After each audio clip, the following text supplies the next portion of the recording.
Greetings, Earthbound travelers. Welcome to today's episode of Cast Guidance.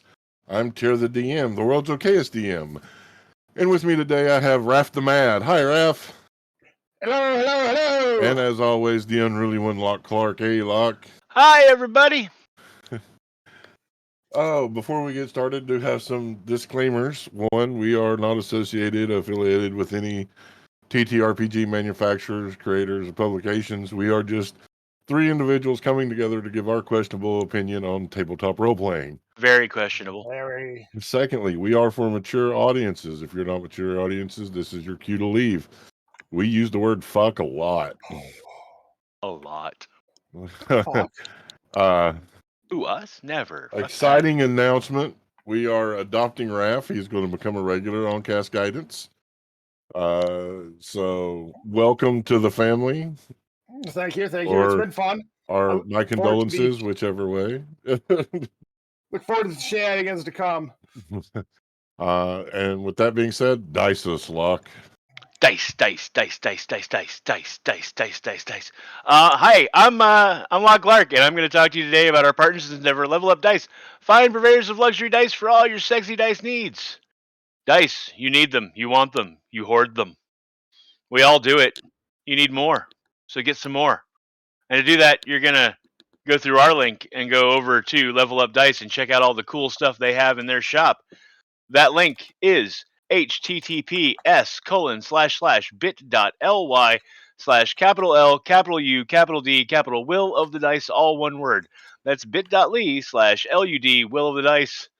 Go check those out. Also, we would like to thank the musician who has provided the theme song for today's show. That is our very own Patrick Taylor. Thanks, Pants! You're awesome, Pants. Yay, Pants. Oh, it's Friday again. That means it's time for Cast Guidance, where we pick a topic, stay on it for 5 minutes, and then go off on tangents. I'm wondering if we should just change the name of the show to Cast Tangent. No, Cast Guidance is such a good name, though, because it's an actual It spell. works well. And we're It the works really cast. well at the end. And we need guidance. True we that. do need guidance. Mhm. We do want to say thank you all for joining us today. For those of you all out there watching, we love that you guys come. You guys are our favoriteest people. We Yes. have the best audience out there in the world, bar none. And we love that you guys get interactive with us on this show because it really helps. So today we are talking about ending stories. Now, whether it's a one shot, whether it's a campaign, whether it's a story arc, let me take a step back. We're going to define some things here. So there are people that are in two camps that a single solitary story spanning long sessions is not a campaign, but is actually just a story arc, where other people believe that it takes multiple story arcs to make a campaign. I don't care. That's my stance on it. Call it what you want to. But today we're going to talk about how to end these, how to give them the ending that they deserve, that your players deserve, that you deserve. And we'll be talking about other things because I know that, that's what we do. So I'm going to ask Raph, since he's the newest adoptee of our cast, his thoughts on ending a story.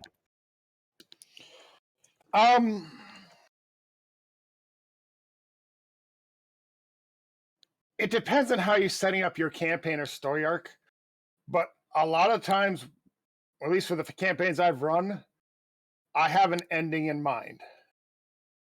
And that's where I'm guiding the characters to. How are they going to resolve the major conflict? And I have an idea of how it's going to happen, but players, they don't tend to get there. But it's the ending of the campaign is central to how you set up your story to me, and how you set up your arc, your challenges, your big bads, everything. And it's the final fight against the big bad that's been harassing the characters and causing problems for the world for a long time. So it needs to be epic, and it needs to have a lot of oomph behind it, a lot of emotional draw. So I don't know. I've No, got one plan for my. I Go agree ahead. with you. See, when I sat down and design a story, whether it's a one shot, a long campaign, or whatever, I always start with the ending.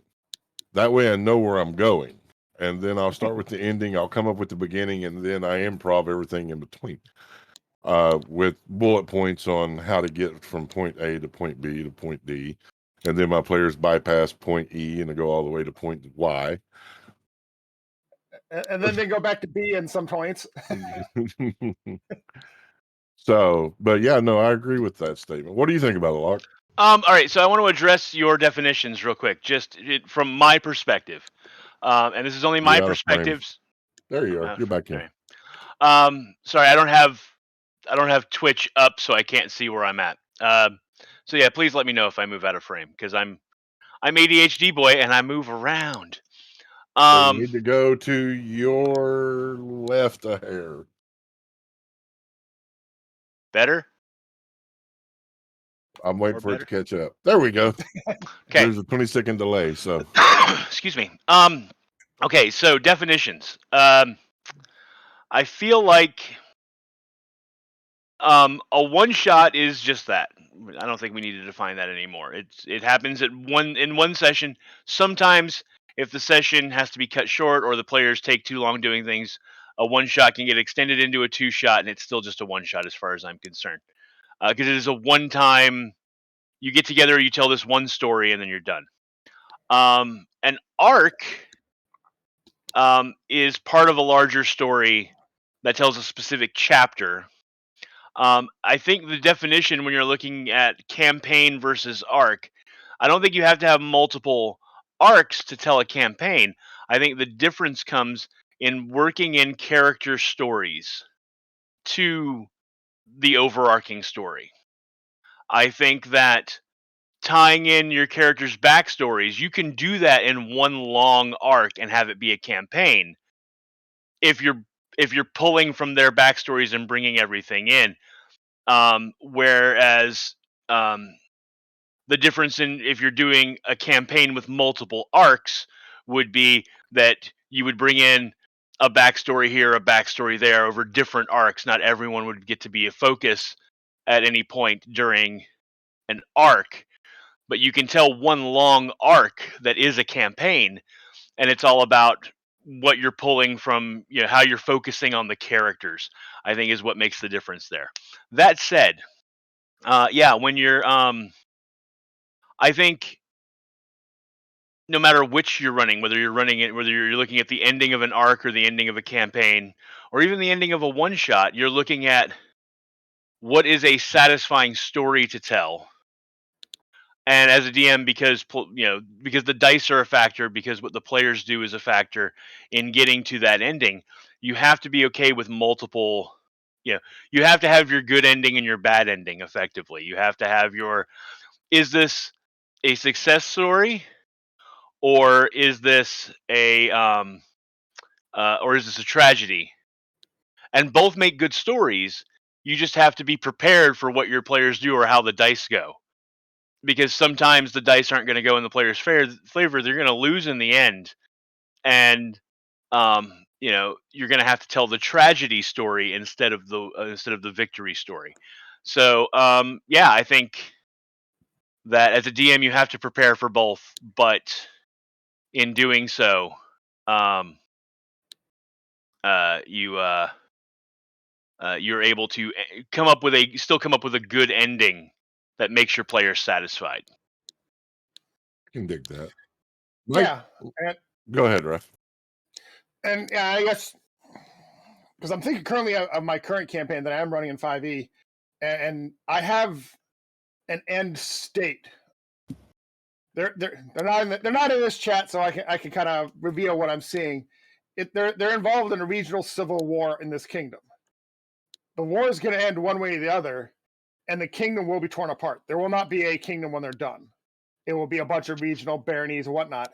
It's just their effect is how well and how much of the side they've chosen, how much of that survives, and how much does that endure through the civil war. And that's what on the players. It could be they're part of refugees leaving if they do poorly, or they could be setting up their area as a premier barony amongst all the other baronies. But in the end, it's overall it's going to be a civil war. But how they do and what they do affects the standing of what happens at the end. And I think that's kind of what I've set up for this campaign. Other campaigns I've set up the big bad fight. They're angling for the big bad and what he's done to the world. And if they don't stop him, the world goes to hell in an apocalyptic way. Not at all like what Tyr has planned for you guys. Or if they do stop him. So here's my question. Do you have to have a big bad fight at the end of your campaign? Ooh. It's cinematic. And a lot of people look to that fight at the end. But I don't know necessarily a big bad fight. You have to have a defining conflict at the end. So what I'm asking is, let's take Scions, for example. The party has been working to find a way to stop Zakez, because Zakez is trying to basically destroy the world and recreate it in his image of what the world should be. Is it the party that has to defeat Zakez? Or if they find an alternate means of defeating him, do they need to be in combat? I don't think they need to be in combat. Think about movies, think about media, comic books, whatever. Is it, in my opinion, it is just as satisfying if let's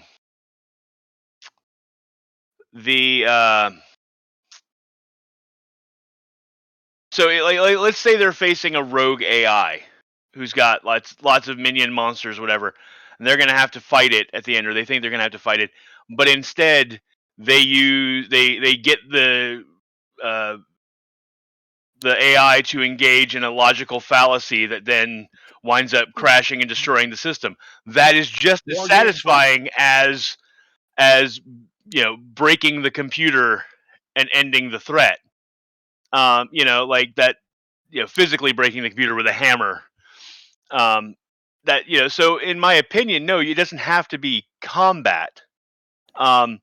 I think it's more engaging if there is some combat leading up to that final moment, but that final moment doesn't have to be combat. Defeat is defeat and can be good story, even if that defeat doesn't come at the end of a blade or the explosion of a fireball. Mm-hmm. Yeah, combat is the most convenient way to do it. It's easy to set up. It's easy to set up the outcome. It's it's the more common way to do it. But you said, yeah, a dramatic storytelling way to do it would be just as satisfying. It's just a little harder to set up for the players in a way, because we know how players like to wander off script. What? No. Yeah. But yeah, it can be just as satisfying to do it through a storytelling way or through an effect. And that's the way I see it. I see that it doesn't have to come down to the end of the campaign. Doesn't have to come down to a final combat for resolution. I feel that the party can find other ways, and that's one of the reasons that Scions went from having a single definitive ending to potential 5 endings, because as the story went, things started changing and it opened up different pathways. And then now they have narrowed it down to 1 or 2 possible endings. Mm-hmm. And I'm looking forward to seeing how this plays out over the next couple of sessions. Because there are 2 sessions left in theory? 3 in theory, possibly 4. So, and we all lived happily ever after with our puppies, rainbows, and unicorns. Yes, puppies, rainbows, and unicorns. Mm-hmm. Yeah, no, it's players are gonna monkey wrench you. It happens. But And that's the fun part. right, and you have to be prepared for it, and you have to be adjustable. But that doesn't mean. But being adjustable doesn't mean you have to sacrifice your vision for what the story is. But like I said, you still have to be prepared for it being a victory celebration or it being a tragedy at the end. And both make good stories, and you should. If there's not the possibility of it being a tragedy at the end, that means you haven't set stakes. That there aren't real Mhm. stakes. And stakes are what make give you that emotional investment, and so stakes are important. And so the possibility of failure has to be on the table. It can't be guaranteed, success. Otherwise, the players lose investment. You can also, in my opinion, have a tragedy success. Let's say that the party TPKs, for those of you that don't know, it's total party kill. But in TPKing, they also eliminate the bad guy. Right. Oh yeah. The noble sacrifice. Yep. Is a great ending. It's a good ending. It's almost as satisfying as in some ways, it's more satisfying than your characters living through the ending. Because when your characters live through the ending, as we've touched on recently in Scions, like you have to figure out what your character does after that, and that's never as interesting. It there is a bit of closure, there is a bit of um, you know of of happiness that comes from thinking about your character living a long life after the troubles,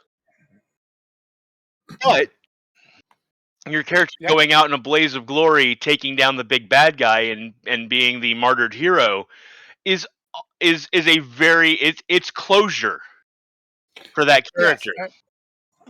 And I did that for my initial campaign in my campaign world. I set it up. The character's been spent probably about 3 years campaigning and running, and they've been chased and harassed and just generally had to deal with this mad mage running everywhere. And they finally tracked him down at the very end as he's doing something really bad, trying to summon an evil god. And in their killing of him, they basically blew up the portal to take him out, and it wiped them out and everything else around them.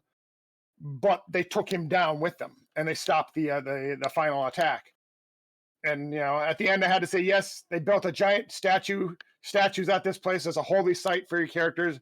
And later in other campaigns, it now mentions the holy site. Yes, that is the holy site where they stop the gods from coming in, and it gives some closure. But yeah, it was a very good way to end that campaign, because what else was like? How else was you going to end something like that? Especially when your characters get on the more powerful side.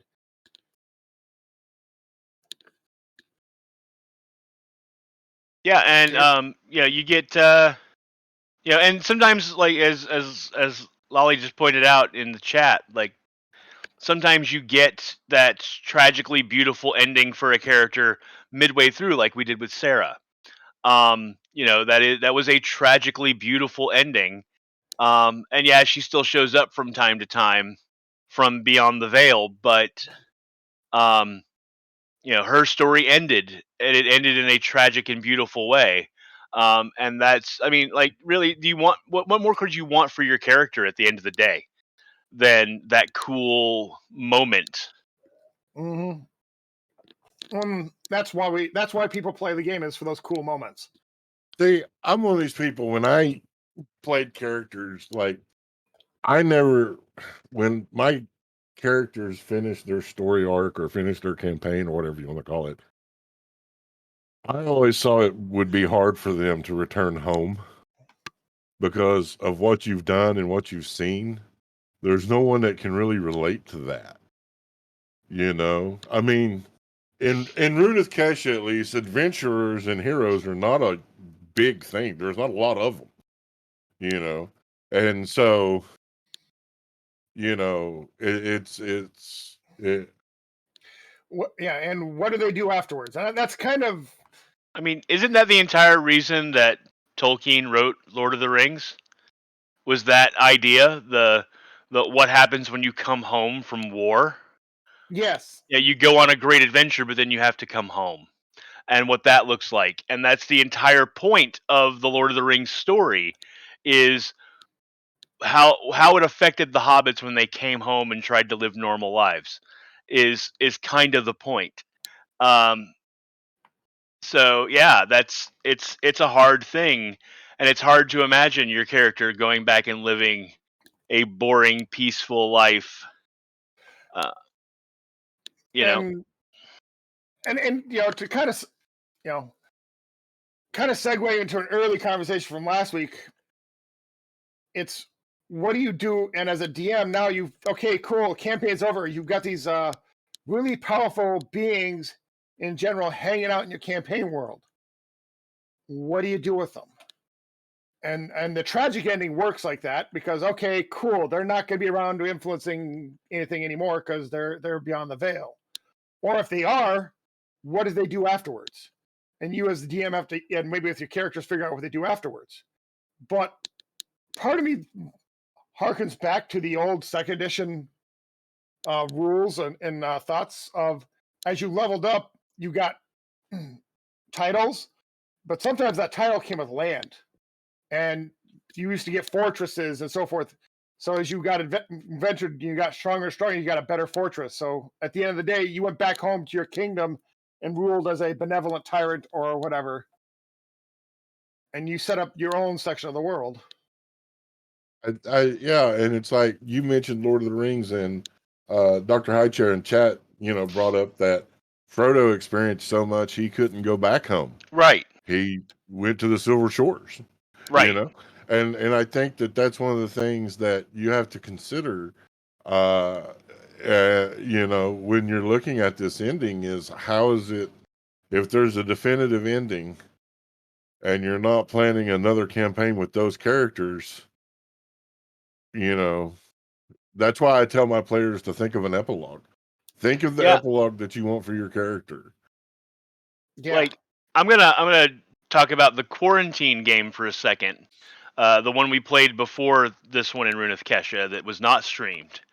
Where we fought the big climactic battle at the end was defeating Lilith, the demon bride, which is the climactic battle ending that we've alluded to several times in this, but that ending had consequences that we didn't realize at the time because Zakez took her soul, and that started the chain of events that have led us to where we are now in the current campaign, which is great. That's a great jumping off point for an ending. But those characters, they have their statue, but like most of the world has the details of what happened wrong. Their names aren't remembered, and most of them are still wandering around in the world. We've met a couple of them in the campaign. Bane, for example, the ranger is, I think you gave Bane the correct epilogue for Bane. Bane's just back out in the wilderness doing what Bane does because that's who Bane is. And then we've got Ren's character Mila back with the druids raising the kids, all of that. I have a lot of trouble figuring out what my character is doing from that campaign. Because he was a soldier and a hero and a bit of a drunk, and so the odds that he found something productive to do post the demon bride or he crawled back into a bottle are kind of 50-50, and I don't know which one I like better, and I've never had to put a fine point on that, and I'm kind of happy not putting a fine point on that.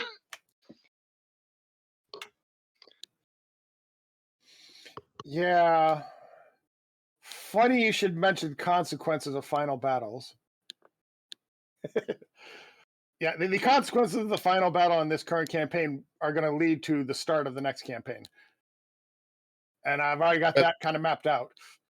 And that's awesome. Mhm. When I saw that Scions and DQSR were coming to their conclusion, I had to make the decision whether or not I was going to continue with these characters in the second campaign or if I was going to start something new. And what it came down to is, to me, these characters have been through enough. These characters have been through hell and back. They have endured loss and pain and war, and they have seen the grim, grisly face of death and destruction.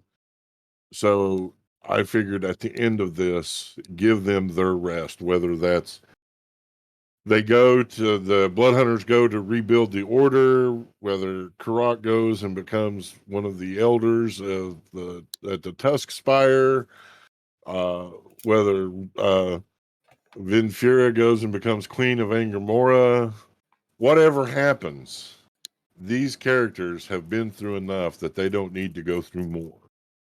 And that was because the storyteller in me is what took control over that and what made me decide that Sins of Blood and Bloodlines will be brand new characters. And yeah, and in that way, the next campaign allows the players to explore a new character, try something different. I have to say, and I'm not going to give any spoilers here, but I am so excited for my characters in the next two campaigns. I've had these characters floating around in my head for over a year, probably, close to a year at least, and the way the way they're integrating into the jumping off story that Tyr has given us as the setting is really, really like hitting my buttons and making me happy, and I'm really stoked to get to bring these characters to life. I think they're really solid characters, and yeah, so That's why I'm the world's okayest DM. I can push my players' buttons and make them happy. yeah, yeah. I mean, one of my characters I gave Tyr the greatest gift that a player can give a DM. I think I wrote a backstory that he's got so many hooks in my character that he can pull and play with. It's ridiculous. I have probably fucked myself hard with this, but I did that, and then my other character, I wrote a backstory, and then Tyr gave us a parameter for the characters that I had not been expecting, and I'm like, ooh, I don't think my character meets that parameter. Do I need to rewrite this? And Tyr's like, oh no, I already know how you fit that parameter, and I'm like, oh, you bastard. you figured out something I don't know. And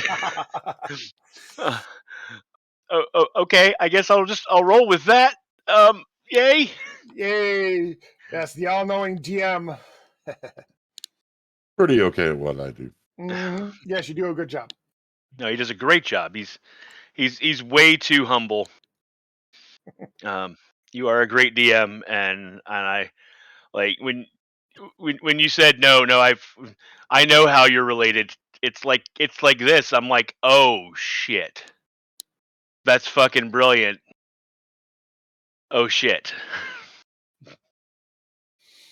Mm-hmm. Yeah, it's gonna be good. You guys are gonna enjoy the new campaigns.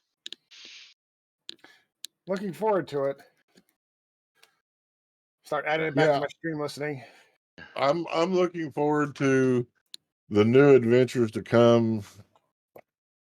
So one of the reasons there are DMs out there that like having open-ended campaigns. They don't want the campaigns to end. They don't want the stories to end.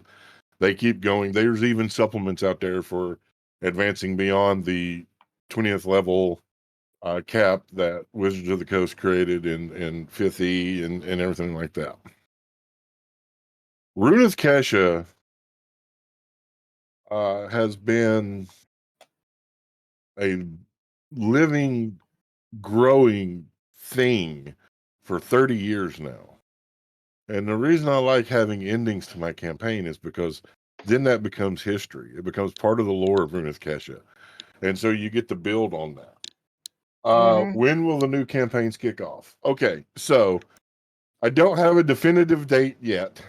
We've got 3 to 4 more episodes of Scions. We're taking a 4-week break to let Ren and Patrick run mini campaigns so that I can prep and get some downtime as a DM, and then we'll be kicking off that. So 8 weeks, we will be kicking off the Bloodlines and Sins of Blood in 8 weeks, Roughly, yes. roughly.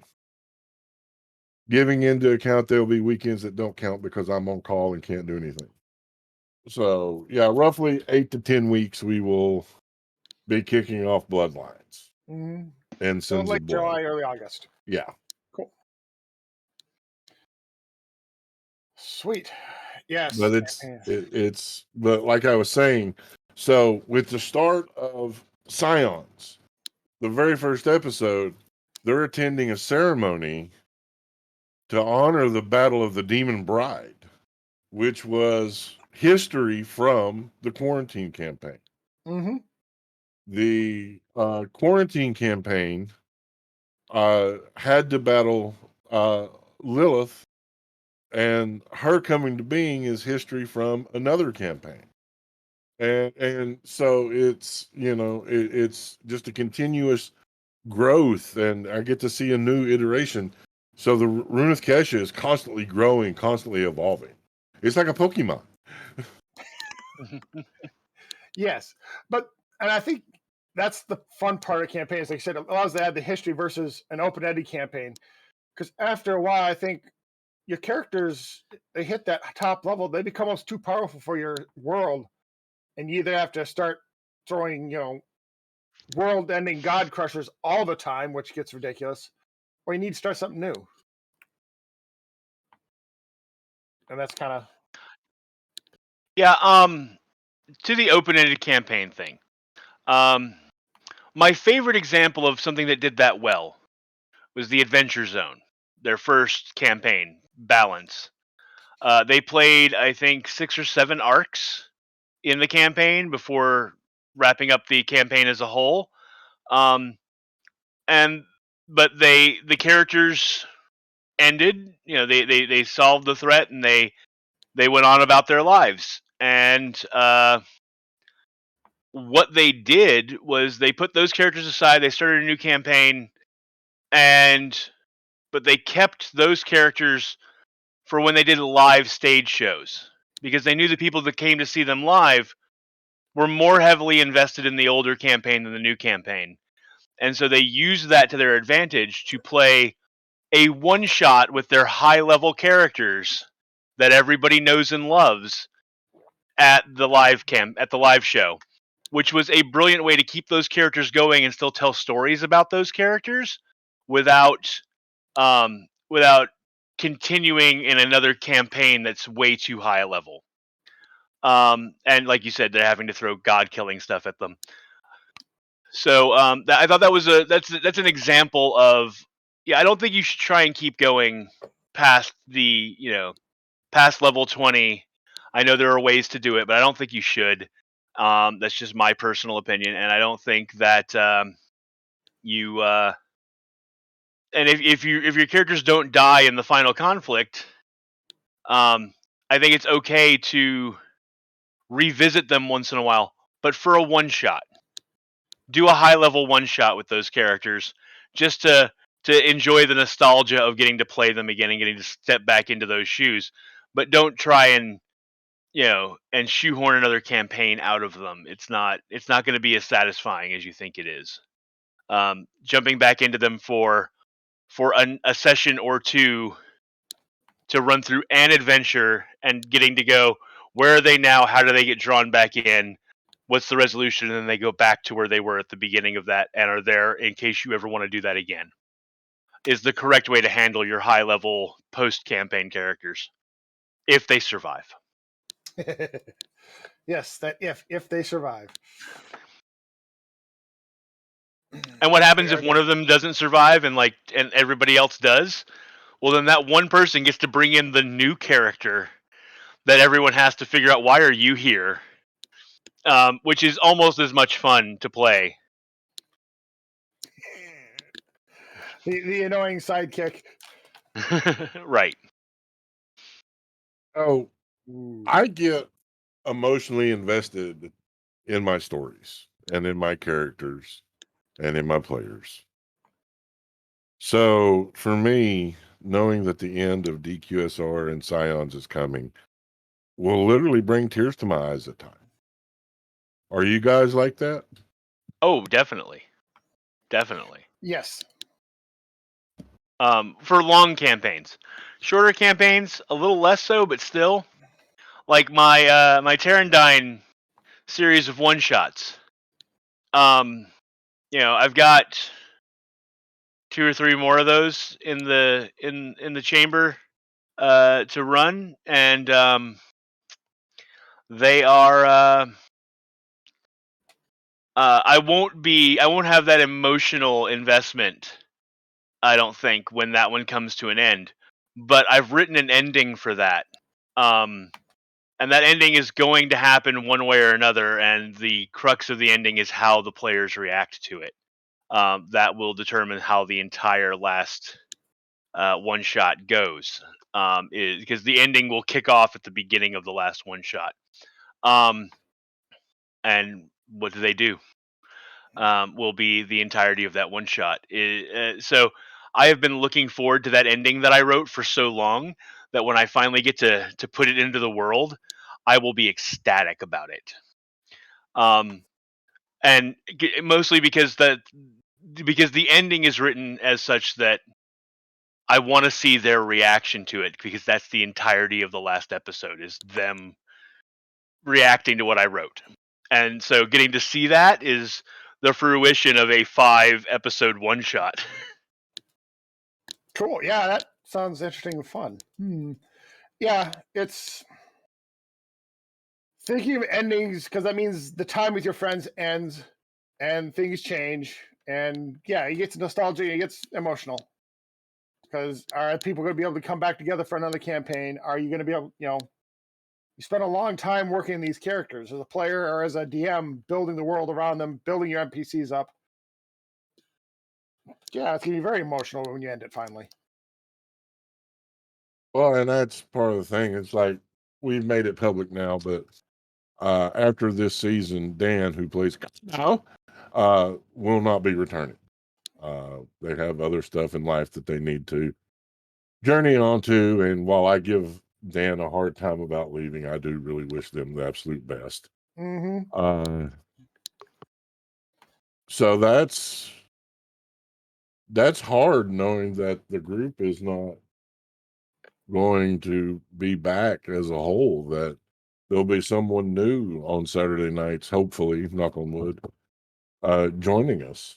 And while I'm excited about it, at the same time, it's, this last Sunday on Scions, spoiler alert ahead, guys. Mm-hmm. This last episode of Scions, Ziraj left because the player John just has so much going on. They just moved. They've got a new baby, a new job. There's just life is getting involved, and so it gets emotional for me on many levels, just in those little things of people leaving. And then with this entire story, I've poured my heart and soul into this story. This is one of the best stories I've ever done, in my opinion. And so it's sad to see it coming to an end. Yeah, and we're all sad to see it come to an end. We're sad that, the group is going to look different. And even if the group doesn't look different, even if you have the exact same players in the exact same chairs for the next campaign, the dynamic is going to be different because we're all playing different people. So the dynamics are going to shift and change. And while there's a freshness and a fun to that, to figuring out those new relationships and those new dynamics, there is a sadness to the old dynamics. Like, I'm sad that my Karak Venfira interactions aren't going to be there going forward once this campaign ends, because those are amazing and they're a lot of fun. Getting to call Pants a dumbass, or Gibbs slap him in the back of the head. while giving him guidance, whatever. Like those are things that like they're familiar and happy, and we're gonna miss them when they're not there. We're gonna make new things, and those new things are gonna be fun, but yeah, they're not. Uh, you know, they're not. It's not gonna be the same no matter what. So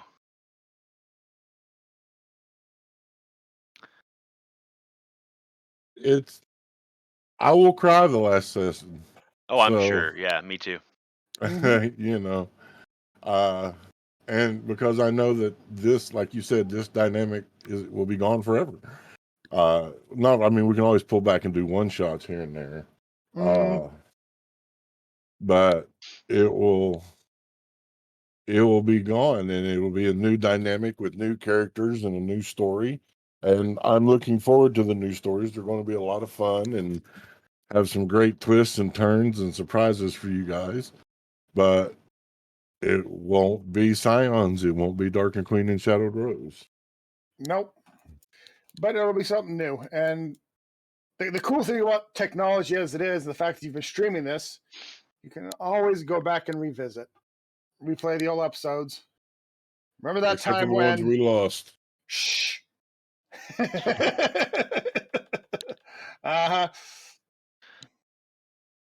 But yeah, you go, with the technology, you can always go back and revisit, at least for this cast and this crew and this story. It's all there. Some of our other stories, you hear about them later from the players. Hey, remember when? Oh yeah, I was playing this game and we did this cool thing. And as a DM, that's some of the funnest moments I've had. When I happen to hear my players talking about other times, or in other conversations as I run across from the world, and they talk about, oh yeah, that was the coolest thing when we did this. I'm like, yep. Building that story was cool. Absolutely. All right, Remember guys, that we're gonna go. time Oh, when go ahead, Dandy Mark. threw the bacon at the exploding trap, and then everything I tried to do to save the ship went wrong? Do you remember that time? Good times. Good Remember times. when you guys made history and pulled off the perfect heist? Yes, I do. That moment will live in my brain rent free for eternity. All right, we're gonna go ahead and take our break. I need to eat some pain pills and get some more. There's too much blood in my caffeine system, as I like to say. Mm-hmm. So, guys, hang out. We'll be back in 10 minutes, and we love having you here. Love you guys. Stick around.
Thanks so much for hanging out while we took our breaks, got our beverages of choice, our snickety snacks, and handled our things. I did forget a disclosure at the beginning of this, so I'll do it now. We do not promote nicotine products such as vaping. Just because I do it doesn't mean you should. If you're looking to quit, awesome. I support you. If you don't want to quit and you do it, awesome. I support you. You're a grown-ass adult. You can make up your own mind. So, with that being said, today we're talking about, well, for the first half, we've been talking about ending stories. Mm-hmm. But I understand that Raff the Mad has some tangents to go down. Yep, and this one actually kind of follows because we've been talking about endings. Well, let's bring it back around to full circle to beginnings. One of the chats or boards I was looking across, someone asked, for ideas on how to start a campaign world. I'm going, how did I come up with campaign world? What was the seed that started my campaign world? So kind of curious. So what was the seed that started Root with Kesha? The base, the first idea, the thing that kicked it all off. The thing that kicked it all off was just I had been playing, DMing a game, and the game had no magic. It was all just swords and crossbows. There was no magic casters or anything. And the quest for the players was to bring magic into the world.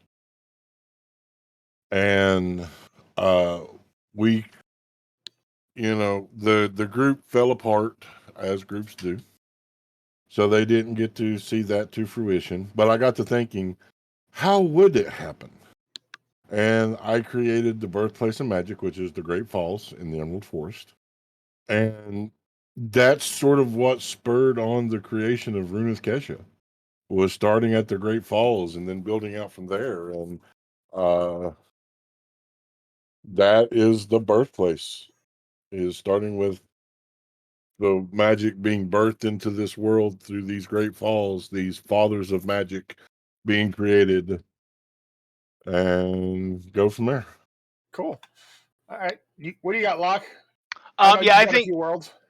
Yeah, I think that I tend to have two schools of thought on this, and it just depends on what's in my mind writing wise at the moment. I think the one which Tyr just described is answering a question. Like, you've had an idea for how something works in the world. Well, why does it work that way, and how does that make the rest of the world look? And sometimes that is the impetus for starting a campaign world. Is that sort of what if world building nugget that how do I answer this if this looks like this, or why does this work this way? Well, it works this way because of this. Well, then how does that affect everything else? Is one way to start your campaign world, and then the other way is what I did with Terrandine, which is I knew the ending. I knew where the story was going to, and then started looking at, well, how did we get to the point where this story is going to kick into high gear to get us to that ending?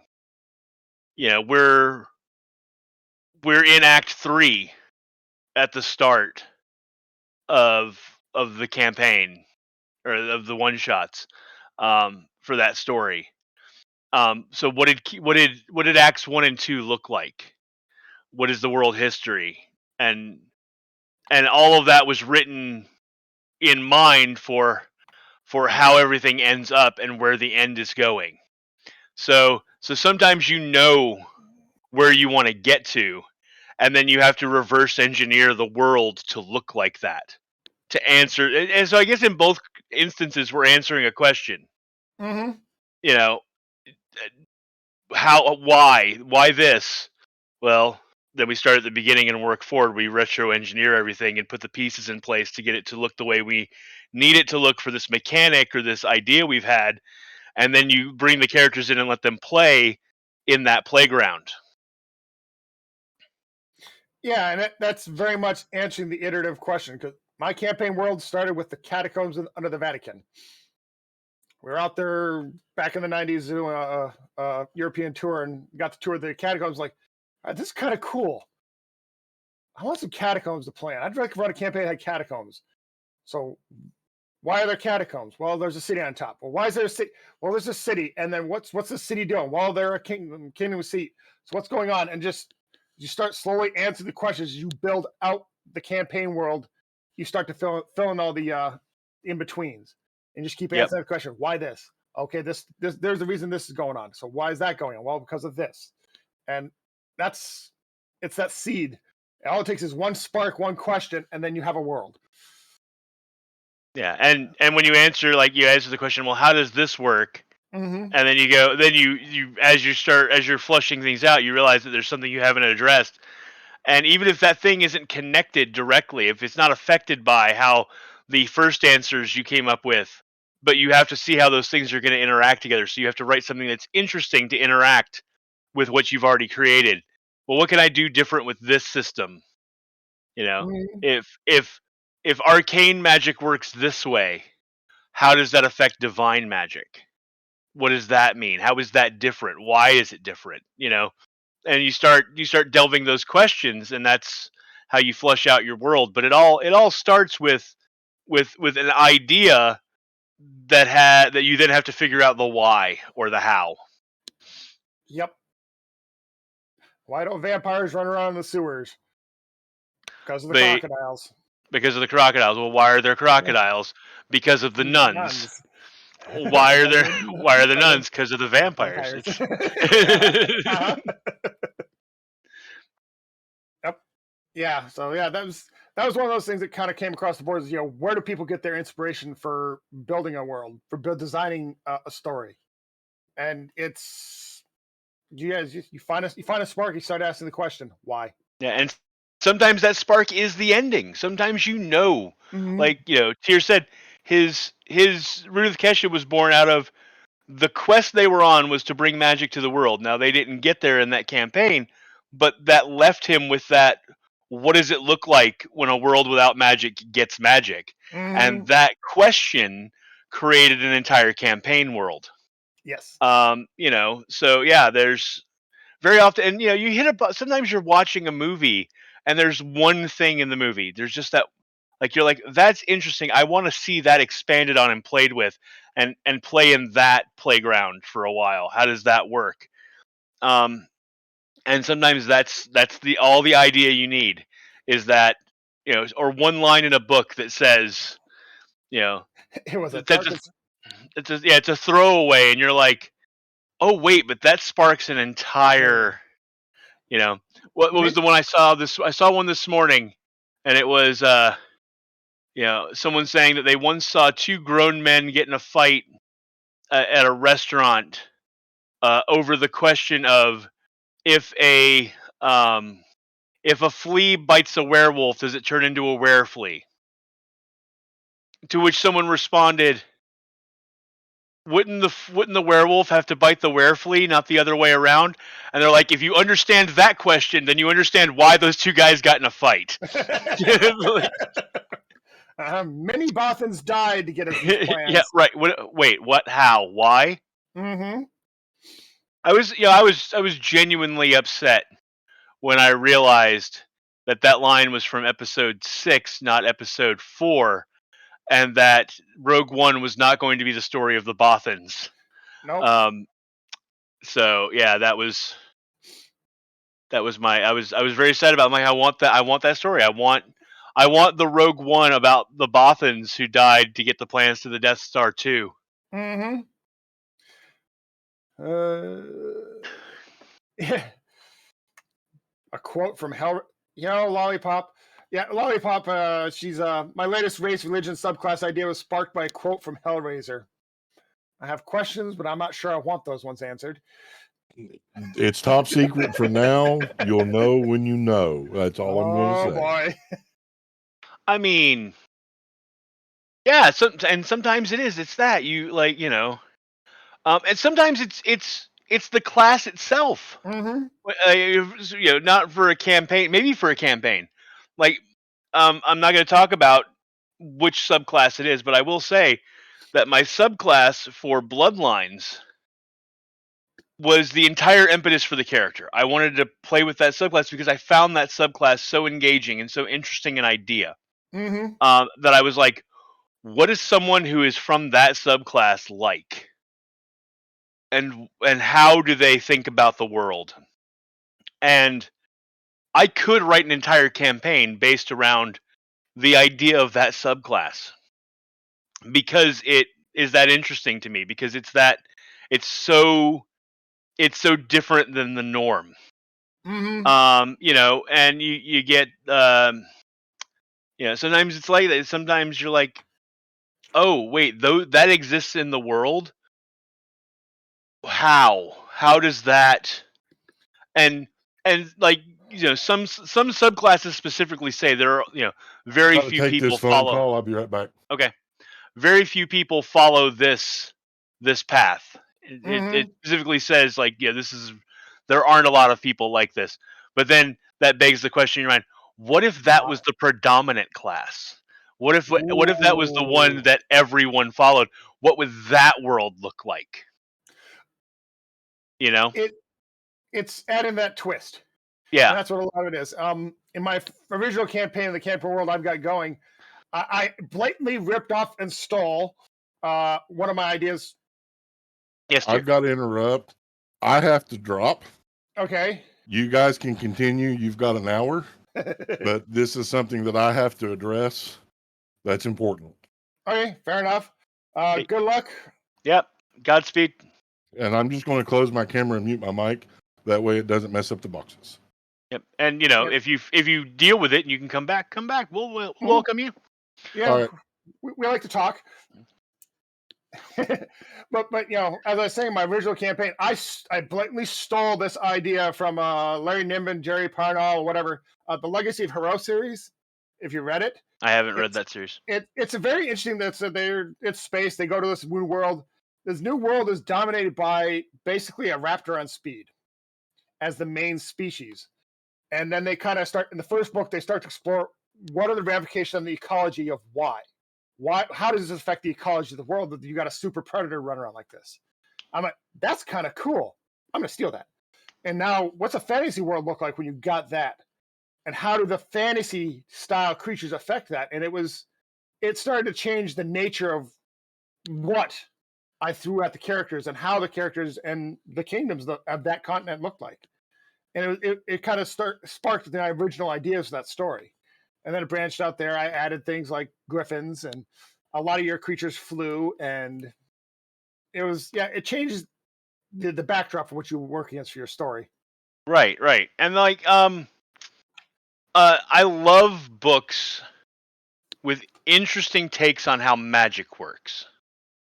Um and I've been tempted multiple times to blatantly rip off some of those magic systems and put them into a D&D world and see like it would require a lot of writing because you would have to Mm-hmm. rewrite magic in the D or at least reskin magic completely. But like one of my favorites, Brent Weeks wrote a series called The Lightbringer. Um, and the way magic works in that world, um, he uses a brilliant analogy um, when you light a candle, the material object is producing light and heat. What if that process worked in reverse?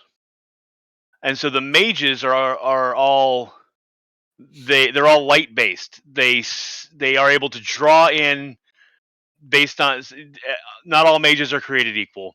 Some Mm-hmm. of them only can do one color, some of them can do two or three colors, and then there are the really rare guys that can do um, lots of colors.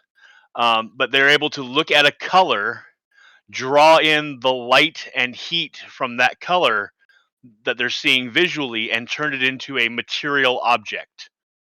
And different colors have different properties materially. Like orange is very greasy and slick feeling. Um, uh, you know, uh, Red turns into sort of a jelly-like substance that's flammable. Um, and so yeah, and green is very springy. Blue is very crystalline. And so like you start with how does magic work? What if magic worked like this? What if you could turn an immaterial thing into a material thing via magic, and then how does that affect the entire world? And it's a really cool world to play in. I really like the system, and those sort of questions are what we're talking about. Like, the well, what if it worked this way? Yeah, and how does that affect? Yeah, because and it's not just how does the magic work, but how does the rest of society Function react to the around that. magic Yeah. and function? Yeah, um, okay, I'm creating grease. I'm creating flammable fuel. All right, I'm a red mage, and my job 8 hours a day is produce this red jelly that we use for fuel to power our trains. Right. Yeah. And Hmm. yeah, and then you get to the really interesting questions. Once you've answered the base questions, like how does that affect daily life, then what does war in that world look like? Oof. What do the different color magics look like when they have to go to battle? And then he threw in some real twists. Like if you use too much magic, you as you're using magic, the color magic you're using builds up in your iris because there's a little residual left over, and eventually that breaks out of your iris. It's called breaking the halo when it happens, and it tends to drive mages crazy.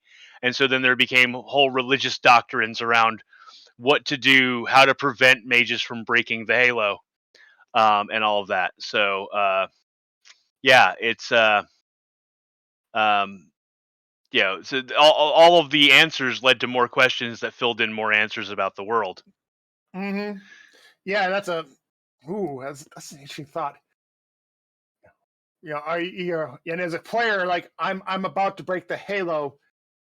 That's a seminal moment for them. Okay, do I break the halo to save everybody, or you know, yeah, that leads to a very interesting and very cinematic and very emotional spot Right, if they have to break that halo to do something to save everybody. right. Yeah, Hmm. so yeah, like I said, it's a really good series of books. I highly recommend it. But yeah, it's one of the most interesting takes on a magic system I've ever seen.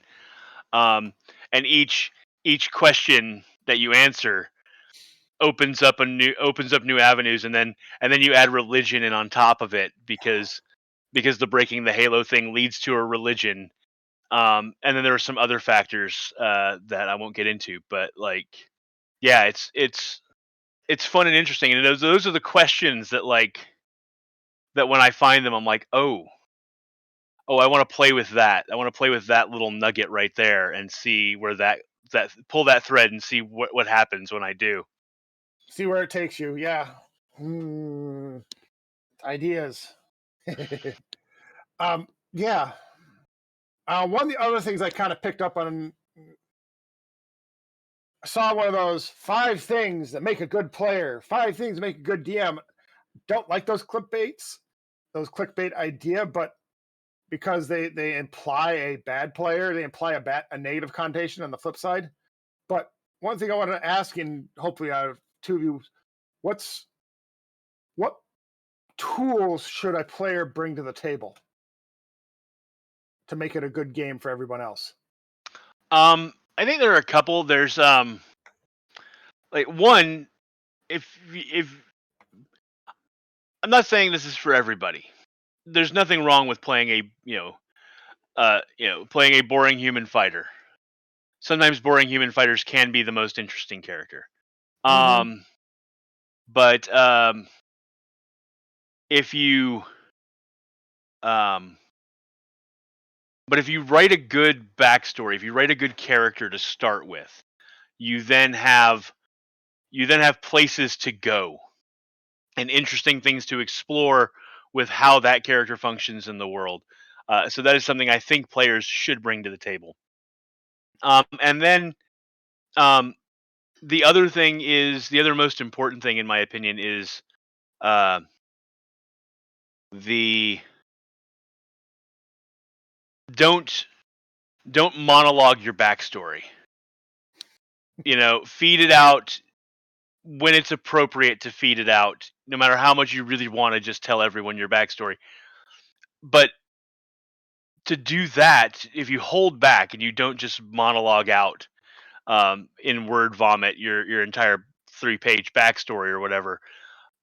Holding back means that you're listening, actively listening to what the other players are saying, and so that when someone else finds the moment to start talking about their backstory, you're listening not just because you're interested in what they're saying. Yes, you are, and you should be, but um, you're also following the you're looking for narrative beats where it would be appropriate to divulge something about your character that, like, oh, I understand where you're coming from because I've been through this, and that gives you that moment to give out some of your backstory because you can empathize with their character.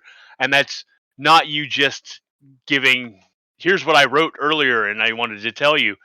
It's you building a rapport with another character at the table, and that makes Mhm. those dynamics that we were talking about earlier happen. Yeah, and like I said, it allows you to build that empathy, and it allows you to build that connection with that other character. And now your two characters have a connection that brings them together as a party. Right. Um, And yeah, one of the things I feel players should bring to the table is be prepared. Please be prepared. Know your character. yes. Just understand what's on your sheets. Understand what your bonuses get, because being able to maintain the momentum of the game without having to take a break or pause your thought because you have to go look something up, or I didn't know I could do that. It breaks that stream. Yeah, And yeah. And I mean, you can't, like, I will say this. I love D&D Beyond. Do not get me wrong. mm, D&D Beyond is great. I highly endorse the product. I am a big fan. However, there are times when it's hard to find things, especially in the moment when the pressure is on, you're in the middle of the thing, mhm, and, like, I know I have this power, but I want to make sure I'm using the power right. And now, even though I just looked at it 2 minutes ago, now I can't find it on the sheet. mhm. That happens. Don't beat yourself up when that happens. You know your character, and you're just trying to find it to make sure you're right. And sometimes that that that's pressure, you can't that find it. verse, and that's different because Yes, you know you have that power. I know I have it here somewhere. That's different versus I think what can I do? What can I I can do this. Know your character ahead of time, please, as players. It right, helps the DM because it helps all the other players because then they don't have to try and cover for you. right. And Well, and I'm gonna play devil's advocate for just a second, and well, say that's the that fun part. we're not talking about when you had your plan for what your character was going to do for an entire round, and then suddenly in the turn before yours, the entire board of the combat changed, and now the thing you were planning to do no longer works, and you now have about 6 seconds to figure out what can I do now, because the entire board just changed and looks like now I have to measure things and figure out what spell I can use that's effective. Uh, Are you saying DMs would do something sneaky like that to you? yes, yes, I am. Um, or, and sometimes it's not the DM, sometimes Oh, it's the player. Yeah, sometimes a player is like, I dropped this big thing, and they've been planning it for an entire round, mm-hmm. and they drop a big thing, and then you're like, oh, well, that screws everything I've had planned. I can't tell you the number of times that I have heard Ren on our stream say, well, now that everyone has run up and is fighting the thing, I don't have a spell that I can hit it with, because so now I have to figure out what else I'm doing, because you're all Mm-hmm. now in the way of the caster hitting the thing. Um, so yeah, Yes. that's that those moments happen, and so that's not what we're talking about. We're talking No, it's about you not knowing what your character can do, and not taking the all of the other turns before yours to figure out. what you generally can't having that understanding of what you're doing. Right. That, And and admittedly, there's a fine balance you have to walk between figuring out what you're going to do and paying attention to what's happening while it's happening. And that is a hard thing to sometimes manage, especially for those of us with ADHD that have trouble focusing on more than. I often I'll get hyper focused going through my spell list, and miss what's happening until I hear my name, and I'm like, oh wait, and then I have to look at the board. Did the board change? No, I'm good. I can still do the thing I just took all that time to plan to do. Okay, but yes, sometimes hyper focus is real, and sometimes you're like, I need to find the right spell for this moment. And other times your monk jumps on the back of the dragon. Yes.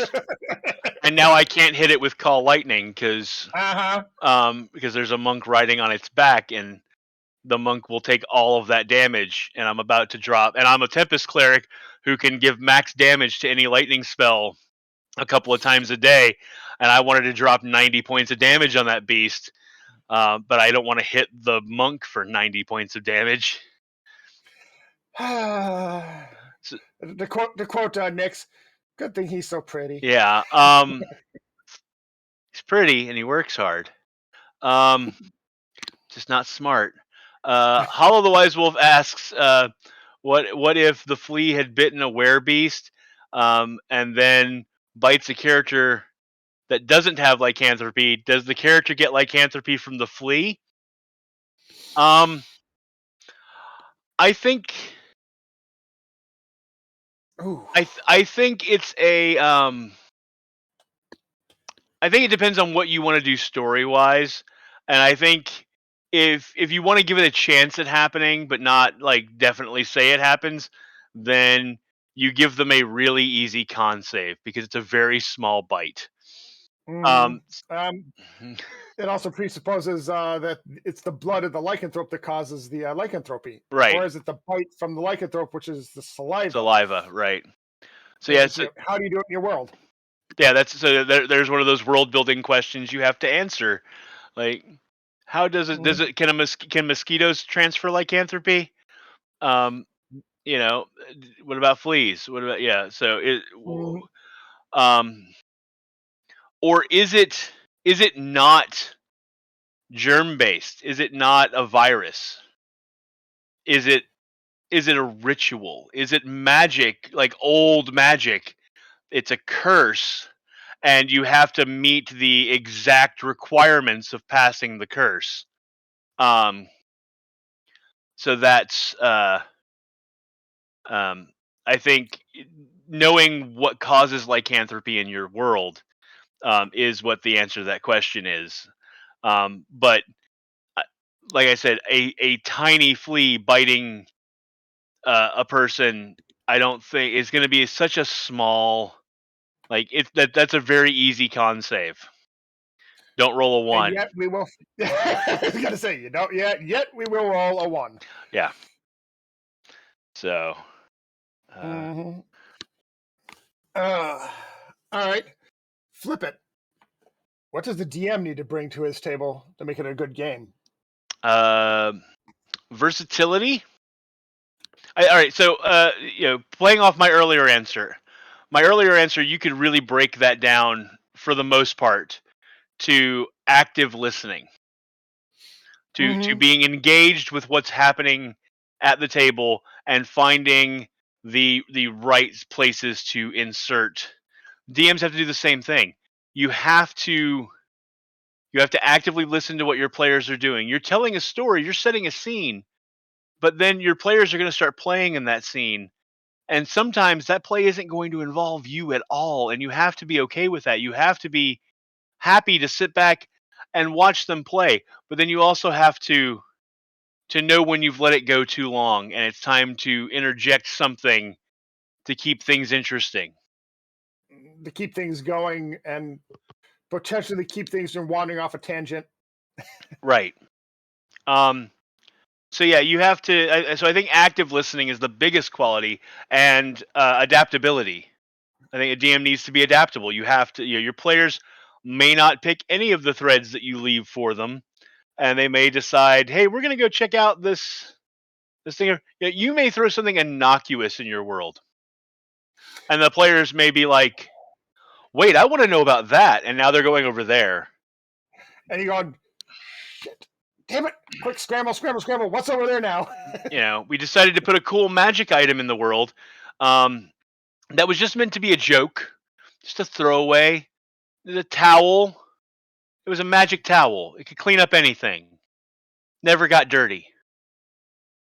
And then suddenly the players are like, where is this towel made? We want to go tour the facility. We want to see how they make these towels. We want to know the secret of the towels. That is not no, but there are monsters in the mines. Towel. But towels. We want to know about the towels. I'm going, wait a second. A towel that clean up anything?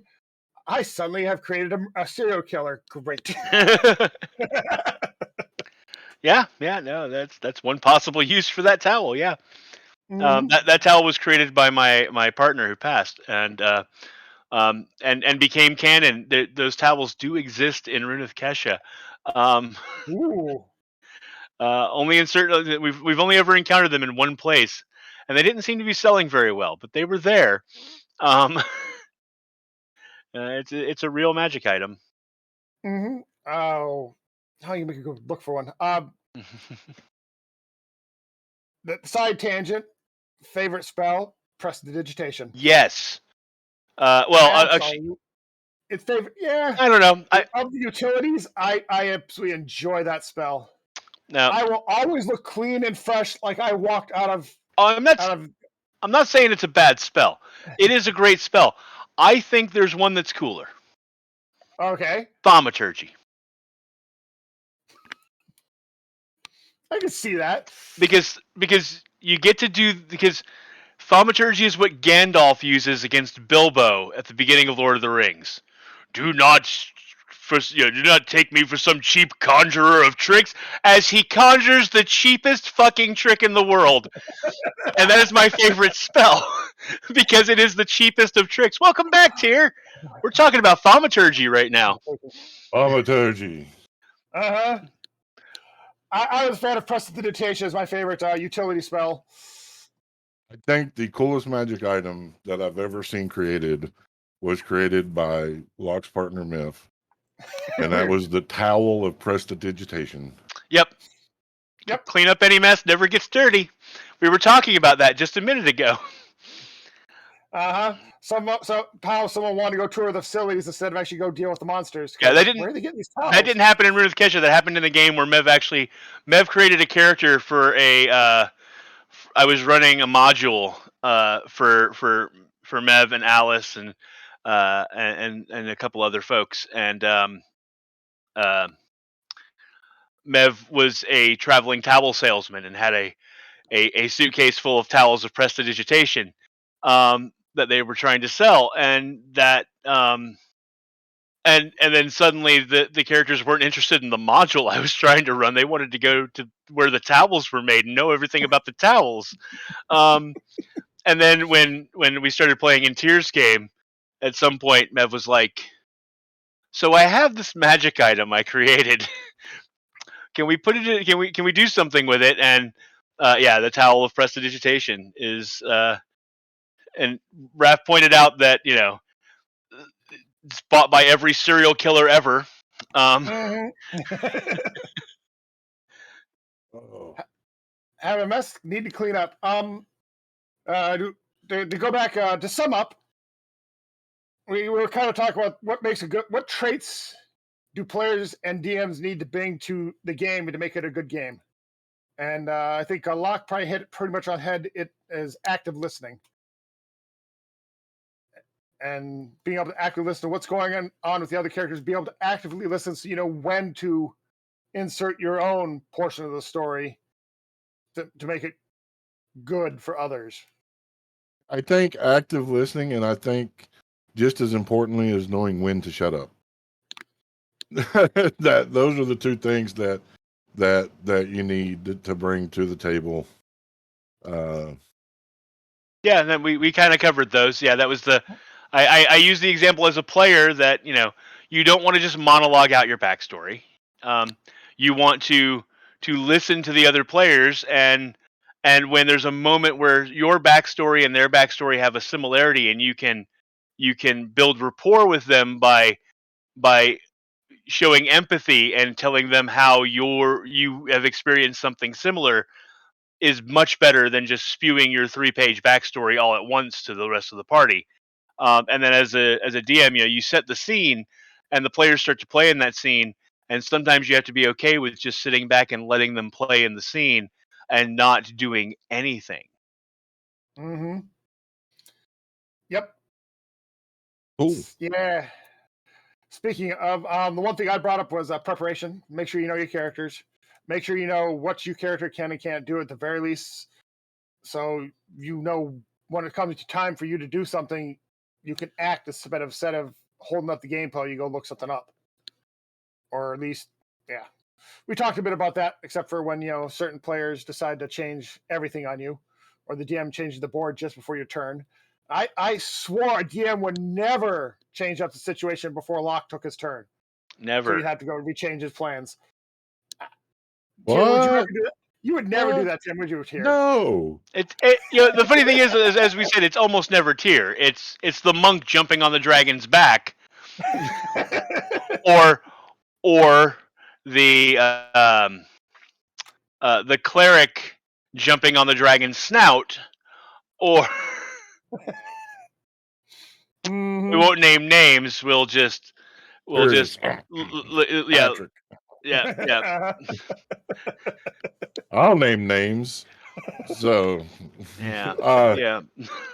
Mhm. I think it's funny because that is a situation that I see in a lot of games of you'll have these casters that have these amazing AoE spells, and all of the fighters instantly, instead of holding back and letting the caster rip off one of their good spells, rush in. And it's like, ah, yay, I don't have to do up that spell effect. Uh-huh. Hey, you know what? Yes. I play by the rule. If I'm playing a frontline fighter and I'm going to rush in at the big bad, um, I understand that I might get hit with a spell, and I'm totally okay with that because that's the danger I risk by getting up in there. But I would rather be the Mhm. focus of the damage because I'm tanking from the big bad than let the big bad hit the spellcasters. So I'm going to run up there to keep them from moving across the board, and I will risk the damage. But I always try to think about how AoE spells get placed because I've played enough casters that I will position myself so that there's still plenty of room. But even when one player does that, then the three other players who run up to fight don't think about that. Mhm. You know, sometimes your Welsh focus Turk. has to be on putting yourself in flank with the rogue so that they get advantage and can backstab appropriately. Um, Well, yeah, that's knowing what your character can do. All right. The Welsh Turk says it's like casting guiding bolt at a snoring dragon. Um, We'll tell you First, this story. uh There's a Uh-oh. story here. oh, story time. It's story time with Uncle Tier. Let me put my storytelling hat on. Oh. So when I came back to D&D in the fifth edition, I started a campaign here at the house, just local for fun, called Sword of Hope. It featured the Welsh Turk, Patrick, my late wife, Floyd and Cindy, people that near and dear to me. Well, they're in this tomb, and they open this crypt, and the crypt's hollow. And when they open it, they don't gently open it. No, they shove the lid off the thing, breaking it. Well, there's a noise coming from down in the crypt. So the Welsh Turk, in their infinite wisdom, started casting Guiding Bolt. Well, then the noise changed to a growl, and they kept casting Guiding Bolt. Turns out it was an ancient black dragon that was asleep that had been snoring that she was casting Guiding Bolt on, that woke it up, and then it went to terrorize the world because it got woke up and was pissed off. Poking people with sticks. What? That that's why that's just one of the many reasons I say the Welsh Turk is a chaos bunny. They are a chaos bunny. And I mean, look, It, as a DM as a DM in that situation, I feel zero sympathy for the havoc they have wreaked upon the world because they could have let that dragon sleep. They could have at least, cast a light spell and looked down in there to see what it was that was making the noise before. No. I sympathize. How was she supposed to know there was a black dragon buried under that sarcophagus? She couldn't see. She just heard a noise. She had to blast it. Blast first, ask questions later. Well, I cast fireball at the darkness. had the party not broken the lid of the crypt and read the back of it, it would have told them that there was a black dragon asleep. Do not disturb. No housekeeping. Mm-hmm. The black dragon put the sign out of the door and leave him alone. Sir Ustad, I would never instigate anything. I don't know what you're talking about. Bullshit. You know what? I'm not even going to cough it. I call bullshit and shenanigans. This is my disbelieving face. So no. Okay. Well, sure. Chaos bunnies are not always bad. No, they're not. In DQSR, we had Sarah, who never met a shiny red button she didn't want to push. Or a lever she did not want to pull. What do? I throw all the levers. Really? Okay. Yeah, we have a couple players in our campaign that are like that. There are times it's absolutely fun to watch, and other times as a player I'm going, oh God, we're all gonna die. I mean, is it wrong that I put shit in to entice chaos bunnies? No. No. What I'm looking forward to, I don't know that this is going to happen, but I have a feeling because I know us. In Bloodlines, because of the way you have set up the story, I anticipate that there are going to be 3 or more of us in that campaign who are going to be racing to get to the button to push it first. That's just I foresee that happening. I'm not saying it's for sure going to happen, but that is my prediction for Bloodlines, is that we are going to have multiple characters racing to push the big shiny red button to see what it does. What? And then when you push it, nothing happens. That's the most disconcerting thing of all. I push it again. Yep. It's like an elevator. If I keep pushing it, something will happen.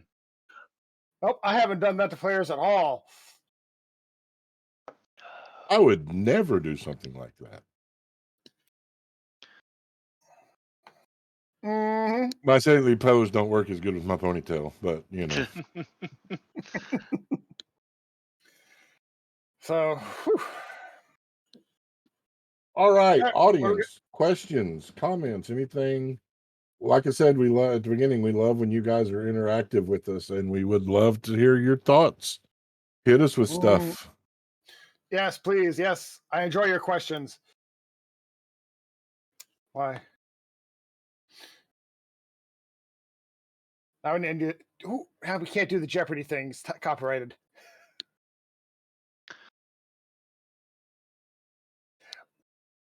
That's Patrick's in the audience. Hey, Patrick, we need new 30-second wait music.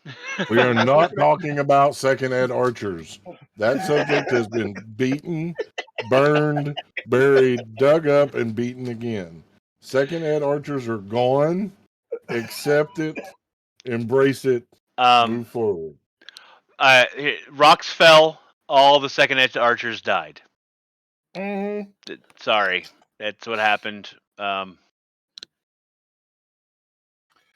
Always one in the audience. If it wasn't me. Because you are no longer considered part of the audience. You're now one of us. Right. And I feel fairly certain that we have taken the subject of second ed archers, we rode that horse till it died, and then we kicked it a few times for good measure. I don't think there's any more conversation we could have about that would be interesting. Nope. Okay, so what if a flea had bitten a werebeast and then bites a character without lycanthropy? Would the character get no? Do you got now? If a werebeast bit the flea, because that's how it's transferred is through bite, not through blood. Yes, yes.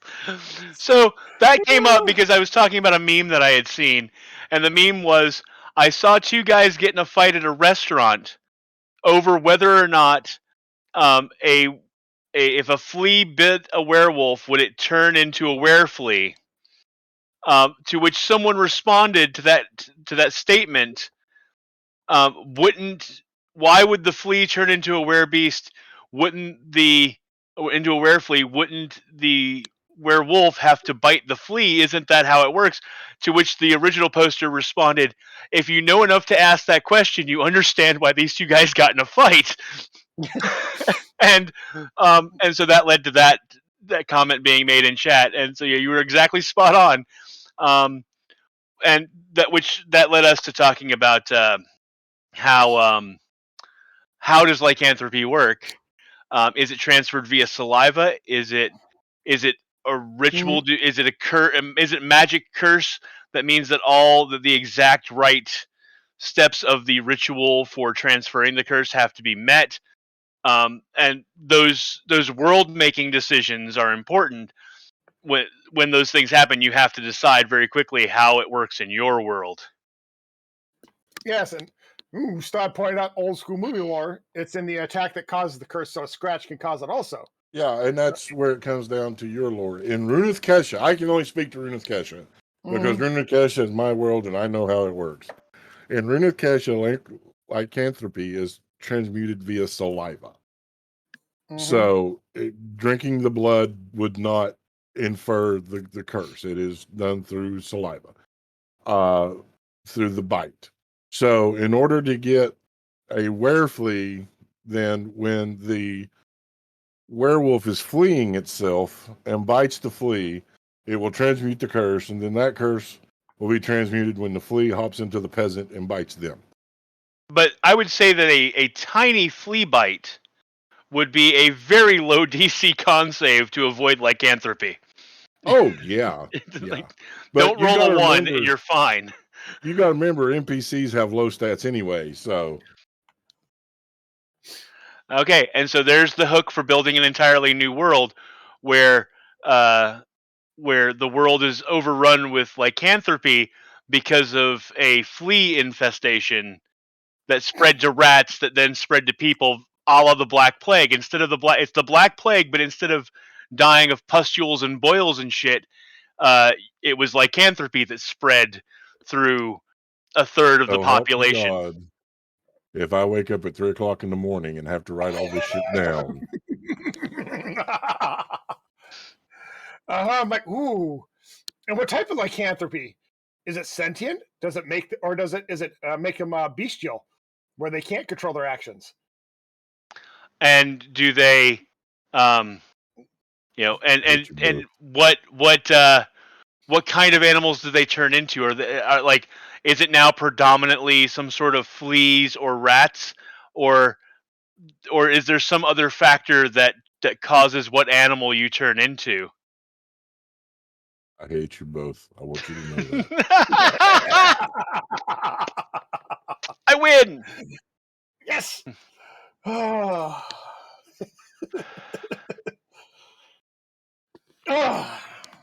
So yes. We blame Hall the Wise. Hall the Wise started this entire tangent. I mean, technically, Hollow, I started it because I brought up the original meme.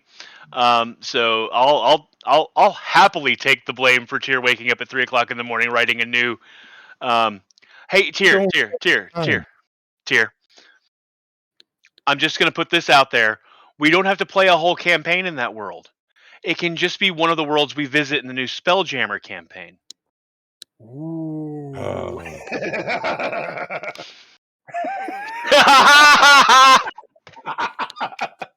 Yes, I win. Oh. Our favorite chaos buddy, the Welsh Turk, has now been asking about griffins in chat the entire time. Okay, I'm not caught up on chat. Elaborate, please, Welsh Turk, about what you're talking about. It looks like they want to know if they could have various types of griffins. Yes.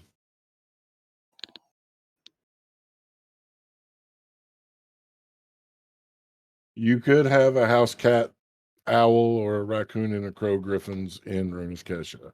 Just like they are variations on the centaurs. They are not just horse people. You have elephants and bears and all kinds of stuff.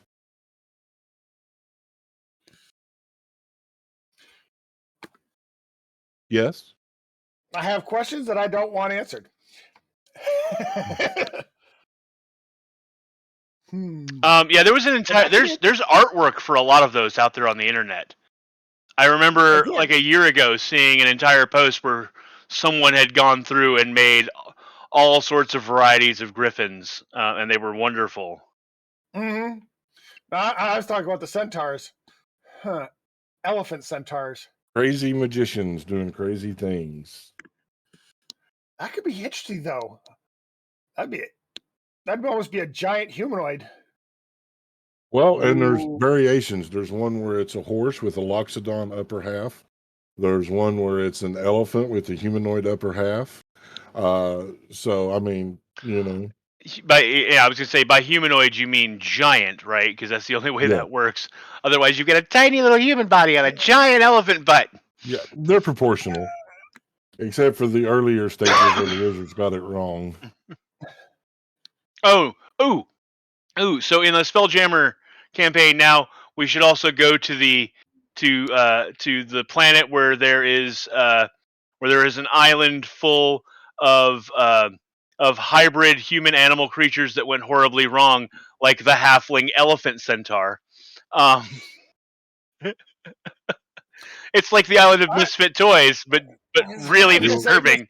We will Sorry, call it Mr. that. Monroe. We will call it the Isle of Dr. Mordaunt. Mordaunt. That's just bad. But to cast tangent, one of my favorite authors, Mr. David Weber, he had a fantasy series, and there's all sorts of fun things in it. But the birth of halflings in his world was due to magicians and the sorcerers not shielding their magic enough around their helpers, so the halflings came out because they had been warped by magic so much. It's an interesting take on it. It was very interesting to read because it made them very not accepted by society because of their relationship to magic. That reminds me, and this is I apologize now. That reminds me of a. I saw a thread. I think it was on Tumblr some time ago about which D&D races can interbreed and which ones can't. Like the genetics of that and how that works. And someone put forward that halflings should be able to interbreed with any other race because tiny versions of every race is the most fun thing ever. It's like breeding a corgi with anything else. You get the original animal, but smaller. Like the I forget what you call them, but the corgi husky mix is it looks like a husky, but it's corgi sized. And then there's the Pomsky, which is the Pomeranian husky mix, which is just a tiny little husky. So that I think, Locke, I think you just explained where goblins come from. Yeah, that halflings are the corgis of the D&D world, and that they can breed with any other race and produce just the small version of that race because it's fun. So the orcling is that actually explains where goblins come from. Mm-hmm.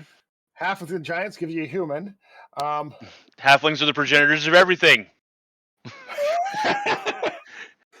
That could be an interesting world take. Okay, anything else from chat? I did apologize in advance. Oh. All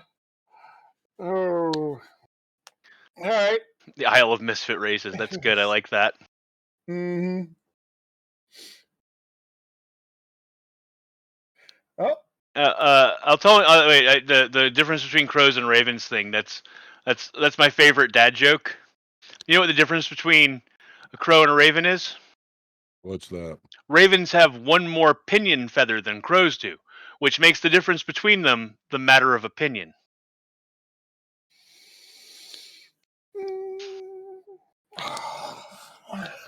To the corner. Go to the corner and wait to be slapped with a fish. Uh-huh. Chat's catching up and they're all just screaming now.